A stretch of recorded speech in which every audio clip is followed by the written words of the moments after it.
Bon, je vous propose de démarrer tout de suite.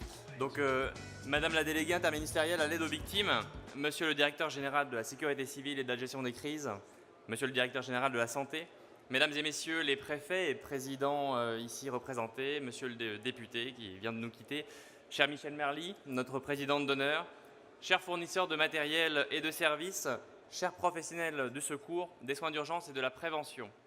C'est avec un immense plaisir que nous vous accueillons tous aujourd'hui pour l'inauguration de la première Rescue Week à Paris, porte de Versailles. Lors de cet événement, nous rassemblons la 5e édition du salon professionnel Secours Expo et le tout premier salon grand public Secourez-vous. Œuvrer à la Fédération des acteurs professionnels de l'urgence était la première mission que nous nous étions fixée. Favoriser l'émergence d'un nouveau temps fort politique et médiatique, de la résilience et de l'engagement citoyen, et ainsi participer à l'effort collectif d'information de la population, tel est désormais notre second cheval de bataille. Nous en sommes tous convaincus, c'est bien la capacité de nos concitoyens à devenir des acteurs de leur propre sécurité qu'il nous faut développer d'urgence. Et annonce après annonce, projet de loi après projet de loi, et également des lois actées, nous nous réjouissons de voir les lignes enfin bouger. Porté par les plus grandes institutions de l'urgence, et c'est sans doute ce qui fera sa différence, le salon Secourez-vous entend s'inscrire comme un nouveau rendez-vous annuel dédié à l'apprentissage de la prévention et des gestes de premier secours. Avec de nombreux partenaires, et que nous tenons à remercier ici très sincèrement, nous avons mis tout notre cœur pour proposer au grand public comme aux scolaires, qui seront nombreux à parcourir nos allées, un panel d'ateliers plus immersifs les uns que les autres. Escape game, réalité virtuelle, simulateur. Au-delà des formations institutionnelles que j'ai moi-même dispensées des années durant, c'est aussi grâce à des expériences ludo-éducatives que nous parviendrons à convaincre le grand public de se former et peut-être même de s'engager dans cet univers. La promotion du bénévolat et du volontariat constitue un des axes forts de la Rescue Week. Sans même souligner l'enjeu crucial du renouvellement des forces vives de la sécurité civile, les valeurs d'altruisme et d'insertion professionnelle portées par le secteur de l'urgence méritent une mise en lumière. Vous le savez, nous ne sommes pas avares en innovation. Pour cette 5e édition du Salon Secours Expo, nous vous avons donc réservé de nombreuses nouveautés, comme les cafés sciences tous les matins et les ciné-débats tous les après-midi. Conscient de vos centres d'intérêt avant tout techniques, nous avons doublé les workshops. 2 thématiques techniques sont ainsi traitées en parallèle toutes les heures. Nous avons démultiplié les ateliers pratiques permanents, donc rendez-vous au pôle pratique. Et il reste quelques places disponibles dans les formations professionnelles. Pour vous inscrire, rendez-vous à l'accueil général pour les inscriptions de dernière minute. Enfin, nous souhaitons mettre en valeur le savoir-faire de nos fournisseurs de matériel et de services et lançons les trophées de l'innovation Rescue Week. Nous avons rassemblé les experts les plus éminents de chaque corporation de l'urgence pour constituer un jury objectif, donnant ainsi toute sa valeur à ce nouveau trophée qui apportera, nous l'espérons, une plus-value non négligeable aux fournisseurs récompensés. Nous vous attendons nombreux ici même pour la remise des prix à 17h. Pour 2020, croyez bien que nous vous réserverons encore bien des surprises, mais pour l'heure, place à la première Rescue Week. Très bon salon à tous.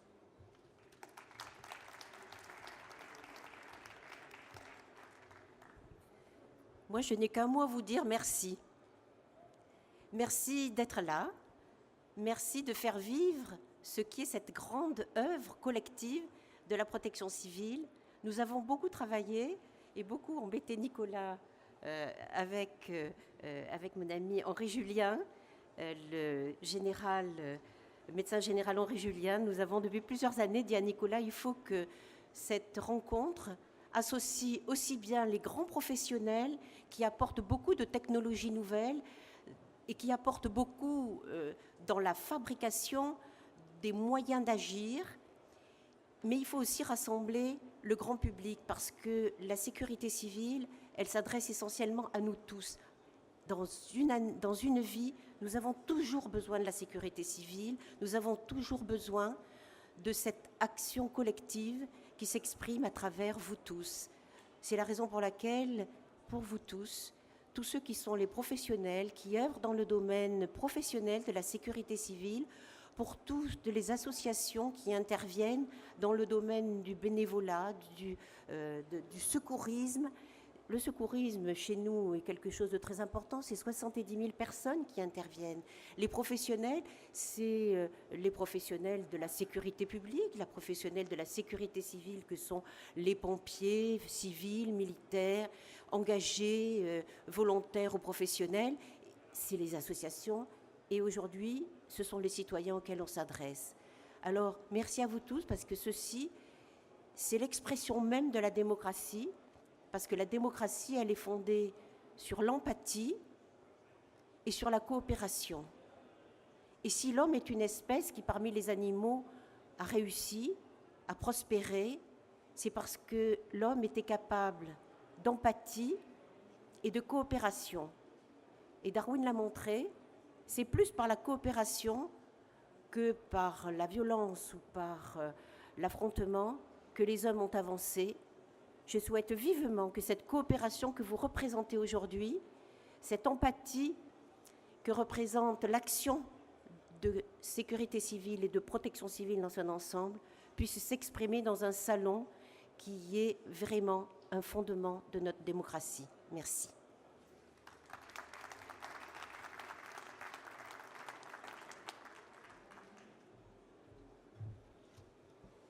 Bien, bonjour à toutes et à tous. Je voudrais d'abord remercier le directeur de Secours Expo pour cette invitation, Monsieur Nicolas Lefebvre. Remercier aussi Madame la préfète Michèle Merly, qui est présidente du Conseil national de protection civile. Saluer la déléguée interministérielle à l'aide aux victimes, Elisabeth Pelcé. Le directeur général de la sécurité civile et de la gestion des crises, Jacques Witkowski. Le secrétaire général de la zone de défense et de sécurité de Paris, Marc Meunier. Le président de SAMU Urgence de France, le docteur François Braun, le général commandant de la brigade de sapeurs-pompiers de Paris, le général Jean-Claude Gallet, le président de la conférence nationale des services d'incendie et de secours, Olivier Richefou, le vice-président de la Fédération nationale des sapeurs-pompiers de France, le docteur Patrick Erdgen, les présidentes et présidents des associations agréées de sécurité civile, évidemment le médecin général Henri Julien, président de la Société française de médecine de catastrophe, et plus globalement, rappeler que ce salon Secours Expo constitue le rendez-vous annuel pour tous les professionnels du secours, des soins d'urgence et de la prévention, mais plus globalement, toutes les personnes, professionnelles ou non, volontaires, bénévoles, civils ou militaires, quel que soit leur niveau, expérience, fonction, grade, sexe ou âge, qui s'engagent au quotidien pour sauver leurs concitoyens. Et je pense qu'on peut vraiment leur rendre hommage et les remercier pour leur action lors de drames majeurs que nous avons tous connus, mais aussi au quotidien, sur le terrain, pour le plus grand profit des Françaises et des Français. Et donc, ils méritent vraiment notre plus profond respect. Je voudrais aussi dire que la présence de la Direction générale de la santé à Secours Expo s'inscrit dans le cadre des actions de prévention, de la priorité prévention qui est désormais donnée par la stratégie nationale de santé et par le plan national de santé publique, qui est rebaptisé priorité prévention, priorité volonté du président de la République, enjeu gouvernemental encore rappelé il y a quelques jours au comité interministériel pour la santé. J'agis pour ma santé, je deviens acteur de ma santé, acteur de la santé de mes proches, et donc désormais la santé est dans toutes les politiques publiques. Je voudrais rappeler que la formation de nos concitoyens aux gestes de premier secours est très importante. Toute la population devrait être formée dans les prochaines années, en particulier les jeunes. Et je me réjouis de voir de très jeunes enfants ici dans ce salon, avec un effort très important qu'il faut saluer de la part de l'Éducation nationale et des équipes du ministère de l'Intérieur, en particulier de la sécurité civile. Former aux gestes de premier secours permet de sauver des vies et de diminuer les séquelles lors d'accidents de la route, d'accidents de la vie quotidienne ou de situations présentant une gravité exceptionnelle, comme nous en avons malheureusement vécu lors des attentats qui ont frappé la France ou des événements avec afflux massif de victimes. La Direction générale de la santé s'inscrit pleinement dans les objectifs fixés par le président de la République et le gouvernement de former très rapidement l'ensemble de la population française aux gestes de premier secours. L'arrêt cardiaque en particulier est significatif de l'importance de ces actions. Chaque année, entre 40 000 et 50 000 personnes sont victimes d'une mort subite, faute d'avoir bénéficié au bon moment de l'intervention d'une personne qui aurait pu leur sauver la vie en pratiquant les gestes de premier secours et en relançant l'activité cardiaque par un choc électrique externe, le temps que les secours et les équipes médicales d'urgence interviennent sur place. Il est estimé qu'un nombre considérable de décès, de 5 000 à 10 000 sur un total annuel de 50 000 décès par arrêt cardiaque, pourrait être évité si les victimes d'arrêt cardiaque bénéficiaient d'un massage cardiaque et de l'utilisation d'un défibrillateur automatisé externe. En effet, si l'on utilise immédiatement un défibrillateur automatisé externe chez une victime en arrêt cardiaque par fibrillation ventriculaire, les chances de survie sont les plus élevées. Les taux de survie dans les études sur l'arrêt cardiaque avec fibrillation et avec défibrillation donc immédiate au cours des toutes premières minutes sont près de 40%, parfois supérieurs à 40%, contre à peine 3 à 5% si l'on ne fait rien. C'est la raison pour laquelle l'amélioration de l'accès aux défibrillateurs automatisés externes par leur mise à disposition partout sur le territoire national, notamment dans les établissements recevant du public, est inscrite dans le plan national de santé publique rebaptisé Priorité Prévention en déclinaison de la stratégie nationale de santé adoptée par le gouvernement. Cette action est directement liée à l'objectif fixé par le président de la République de former rapidement 80% de la population aux gestes de premier secours. La loi du 28 juin 2018, c'est récent, relative aux défibrillateurs cardiaques et ses décrets d'application vont faciliter l'accès à ces dispositifs médicaux et ainsi permettre d'améliorer la survie des personnes en arrêt cardiaque. Nous sommes ainsi dans l'action concrète qui va avoir un impact positif et très rapide sur le quotidien de nos concitoyens partout sur le territoire national. Je vous souhaite à toutes et à tous une bonne Rescue Week avec des échanges, des réflexions et des débats constructifs. Merci.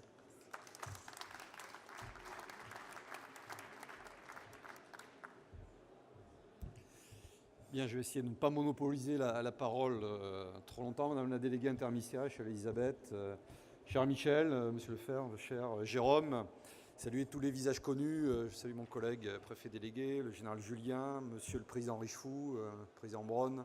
Je salue le docteur Ergen. Et puis vous toutes et vous tous, comme on dit en Belgique, je crois, c'est dans vos grades et qualités, docteur Braun, je crois que c'est comme ça qu'ils disent, à partir d'une certaine limite nord de notre pays.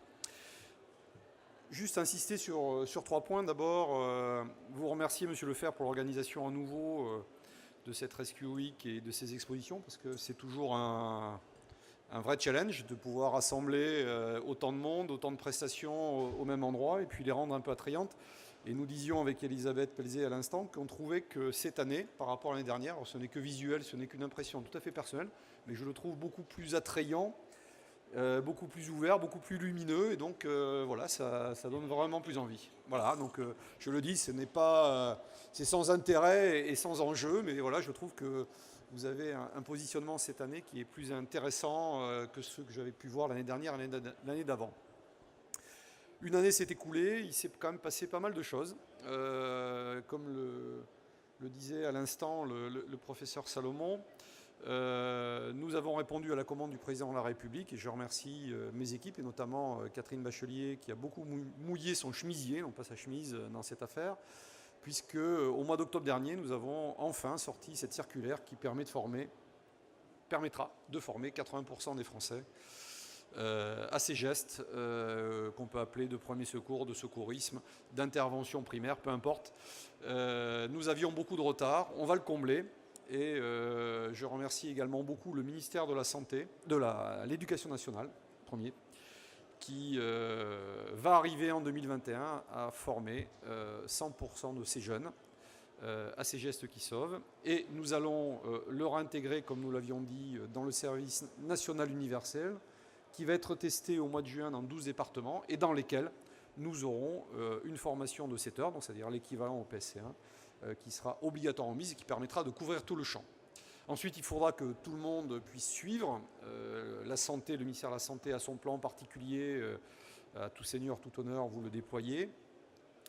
Monsieur le Président, les collectivités territoriales nous ont répondu des deux côtés, sur le bloc communal ou le bloc des départements et régions, que vous étiez intéressés. Il faut maintenant, je pense, le mettre en œuvre avec le CNFPT qui est très allant, et ils l'ont dit, il faut maintenant, je pense, arriver à le concrétiser.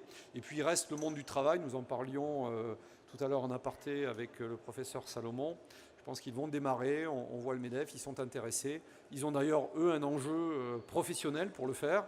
Et je pense qu'il faut, Madame Merly, mon général, pouvoir aussi peut-être leur faire des offres de services un peu plus attractives au sens, non pas financière, mais leur démontrer que vous êtes toutes et tous présentes pour qu'on puisse avancer. Et puis deuxième avancée, tout est dans tout, nous avons réussi à modifier le mécanisme européen de protection civile à l'initiative de la France. C'est fait depuis 15 jours. Et donc maintenant, on va le mettre en œuvre. Et dans les 4 pans de cette révolution, puisque véritablement on a tout chamboulé, il y a une grande partie résilience des populations. Et moi qui voyage beaucoup en Europe et au-delà, quand on se regarde, on pleure. Quand on se compare, on peut sourire. Mais c'est peut-être un sourire crispé par rapport à d'autres pays, notamment un certain nombre de pays du Nord, qui ont une tradition un peu plus évoluée que la nôtre. Et on pourrait s'en inspirer, mais je crois que ce qu'on met en œuvre va permettre aussi d'avancer. Mais dans cette réforme du mécanisme, il y a des moyens financiers à partir de 2020 qui sont quand même pas neutres, puisqu'on va multiplier presque par 5 les enveloppes budgétaires. Donc, vous qui souvent les utilisez, c'est un message à partir de 2020 de vous porter candidat à un certain nombre de programmes européens qui permettront de vous aider sur les financements. Et puis j'en finirai par là. Michel Merly l'a évoqué. C'est tout simplement un immense merci à toutes celles et ceux qui au quotidien, à travers vos organisations, interviennent sur le terrain, parce que avec les sapeurs-pompiers, avec les services de l'État, je crois que nous savons en France, et on est souvent montré du doigt comme le bon élève de la classe, nous savons faire cette intervention primaire de secours, organiser des secours, les mettre en œuvre. Je crois qu'on n'a pas à rougir, et dans les dernières crises majeures que nous avons gérées, je pense notamment à l'Aude il y a quelques mois, nous savons faire. Beaucoup de choses peuvent s'améliorer, on est là pour. En revanche, dans l'après-crise, nous ne savons pas bien gérer l'assistance aux personnes. Et là, le bénévolat professionnalisé, et ce n'est pas une taquinerie là-dessus, ça veut dire qu'on a des gens extrêmement formés, extrêmement sérieux, extrêmement professionnels, qui sont engagés et qu'on peut engager à côté des professionnels. À la fois, on l'a vu à la Croix-Rouge tout à l'heure dans les dispositifs que vous mettez de gestion de PC, etc., mais aussi dans le sérieux. Sans cette action-là, on ne saurait pas le faire. Et que dire de la gestion du secours sur les plages, clin d'œil à la SNSM, que dire aussi du secours pisteur, secouriste en montagne, que dire aussi à tous les DPS que vous mettez en œuvre pour les grands événements, parce que sans vous, on n'aurait pas les moyens de le faire. Voilà, donc c'est un immense merci à mon nom propre, et puis je crois au nom de tous les acteurs de l'État. Voilà, je passe la parole à Elisabeth pour clore et définitivement lancer cette Rescue Week. Merci.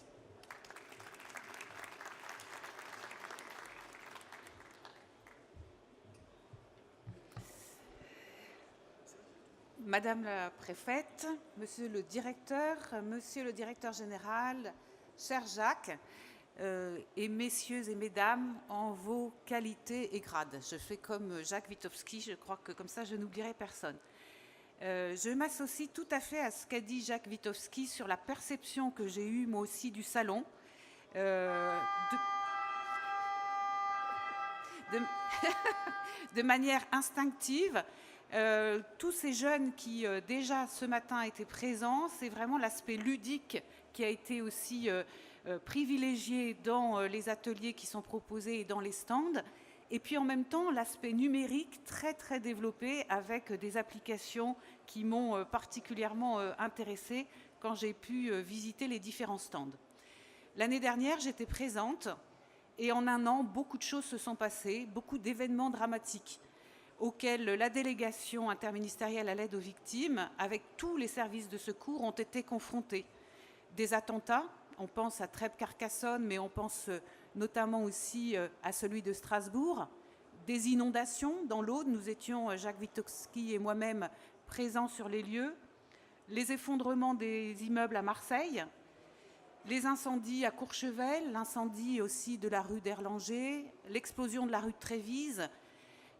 On peut dire qu'il y a eu vraiment de très nombreux événements qui ont nécessité le concours de tous ceux que l'on voit aujourd'hui et de tous les services de l'État. Et je peux même vous dire que la semaine dernière, mon équipe a été entièrement mobilisée sur le crash de l'Ethiopian Airlines, avec un certain nombre de victimes très très gravement atteintes et endeuillées. Alors depuis un an, c'est vrai que des progrès ont été marqués, et c'est important de le souligner, même si beaucoup reste à faire. La première manifestation de ces progrès, c'est pour moi la création effective du Centre national de ressources et de résilience, grâce au ministère de la Santé et au ministère de la Justice, mais à bien d'autres ministères, ministère de l'Intérieur, ministère des Armées, ministère de l'Éducation, ministère de la Recherche. Ces 6 ministères qui ont accepté de créer ce Centre national de ressources et de résilience qui regroupe toute la recherche faite sur le psychotraumatisme, subi à la fois par les victimes, mais aussi par les personnels qui viennent porter secours aux victimes. Il est désormais efficace, puisque son assemblée générale se déroule demain. Il est au CHU de Lille et à la PHP de Paris, et il est adossé à une des 10 unités de consultation créées par le ministère de la Santé sur l'ensemble du territoire, chargées d'accueillir des victimes et de prendre en charge leur psychotraumatisme. Deuxième étape marquante, c'est le développement d'un outil numérique SIVAC. SIVAC, c'est le système d'information des victimes d'attentats et d'accidents collectifs. Aujourd'hui, ce système va pouvoir permettre d'agréger non seulement les données numériques de Sinus, Civic, mais celles des affaires étrangères. Vous savez que nous avons aussi de nombreuses victimes françaises à l'étranger, et celles du Fonds de garantie des victimes d'infractions de terrorisme et d'autres infractions. La première version de ce SIVAC verra le jour à la fin de 2019, et ça sera un système qui permettra de mieux recenser les victimes de manière exhaustive, de faire en sorte que leur dénombrement soit plus rapide et de permettre d'ouvrir leurs droits de manière aussi plus efficace. Lorsque des victimes disent qu'elles cherchent un de leurs proches dans des hôpitaux et qu'elles ne savent pas où ils sont, cela reste marqué à jamais dans leur esprit. Avec ce système-là, nous devrions permettre que ces recherches soient moins longues et moins douloureuses. Troisième avancée, c'est le déploiement sur tout le territoire des comités locaux d'aide aux victimes. Aujourd'hui, il y en a 81 sur le territoire. Et donc, au niveau départemental, nous avons autour du préfet et du procureur tous les acteurs qui permettent de prendre en charge les victimes. Et lorsque des exercices sont effectués, eh bien, nous pouvons voir d'une manière très concrète comment associer la sécurité civile, les associations d'aide aux victimes, les associations de victimes, les services de l'État, et cela de manière très régulière. Enfin, je n'oublierai pas la dimension européenne qu'a citée Jacques Witkowski. Nous avons pu organiser des assises européennes le 5 novembre sur le thème de la résilience. Et nous avons vu comment les communautés et les villes peuvent devenir résilientes. C'est vraiment un exemple à garder à l'esprit. Désormais, au sein de l'Union européenne, il est prôné un coordonnateur pour l'ensemble de l'Union européenne pour l'aide aux victimes, un centre d'expertise pour toutes les victimes et enfin un centre de coordination. Car l'on se rend compte que dans tous ces événements dramatiques, nous avons de nombreuses victimes étrangères sur notre sol et de nombreuses victimes aussi françaises à l'étranger et que nous devons coordonner sur le plan interministériel en interne, mais au-delà de la France, au-delà de l'Hexagone, avec d'autres États de l'Union européenne, nos forces pour mieux prendre en charge les victimes. Alors, je ne vais pas alourdir plus longtemps ce matin les discours, mais pour vous dire que, pour moi, ce salon, c'est une promesse qui devient réalité à travers tous ces jeunes que l'on voit qui sont à la fois candidats pour apprendre des gestes qui sauvent. Il y a aussi ce texte porté par le député qui nous a quittés, mais qui était avec nous ce matin, qui est très important. Citoyen sauveteur, c'est vraiment quelque chose de magnifique.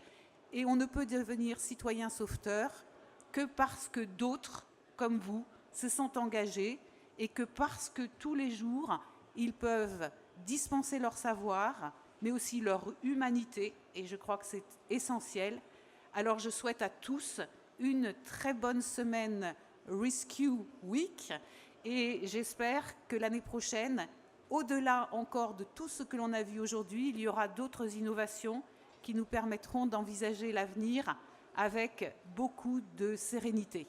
Merci à tous.